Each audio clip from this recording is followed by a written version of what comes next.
আমাদের এই অঞ্চলে কানেক্টিভিটি একটা অত্যন্ত প্রধান বিষয়। আঞ্চলিক যোগাযোগ, আঞ্চলিক সহযোগিতা ছাড়া সেটা করা সম্ভব নয়। দ্বিতীয়ত হচ্ছে, আমরা এই মুহূর্তে আন্তর্জাতিক অর্থনীতিতে যে অস্থিরতা দেখা দিয়েছে, সেটাও এই অঞ্চলের কোনো দেশ, বিশেষ করে ছোট ছোট দেশগুলো এককভাবে তার মোকাবেলা করা অত্যন্ত কঠিন।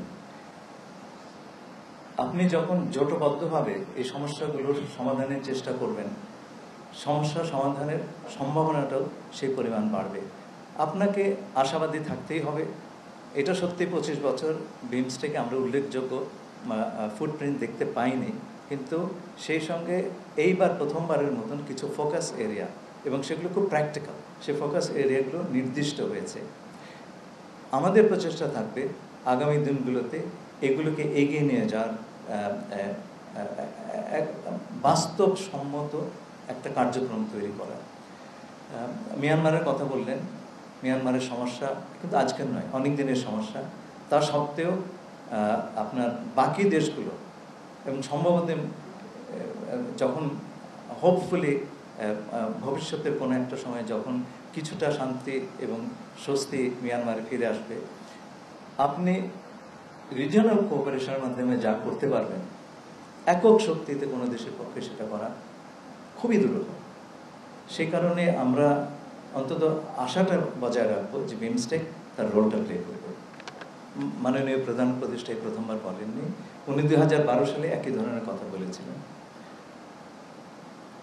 এর চাইতে একটু এগিয়ে গিয়ে 2023 সালে জাপানের প্রধানমন্ত্রী দিল্লিতে দাঁড়িয়ে প্রধানমন্ত্রী কিশিদা বলেছিলেন যে নর্থ ওয়েস্ট ইন্ডিয়া এবং বাংলাদেশ একটা ভ্যালু চেইনে আবদ্ধ করার, এবং উনি এই প্রসঙ্গে সিঙ্গল ইকোনমিক জোনের কথা বলেছিলেন, আচ্ছা, যেটা বিগ বি ইনিশিয়েটিভ বলে গণ্য করা হয়। দেখুন, আগেই বলেছি, কানেক্টিভিটি এই অঞ্চলের সম্ভাবনার দুয়ারটা খুলে দিবে, বিশেষ করে যাদের জন্য সমুদ্রে অ্যাক্সেস পাওয়াটা খুব কঠিন। আমরা কিন্তু কানেক্টিভিটি জোর করে চাপিয়ে দেব না, দেওয়ার অবস্থা আমাদের নাই। কেউ যদি নেন খুব ভালো, আর না নিলে কী করবো আমরা? আমার কিছু করার নেই।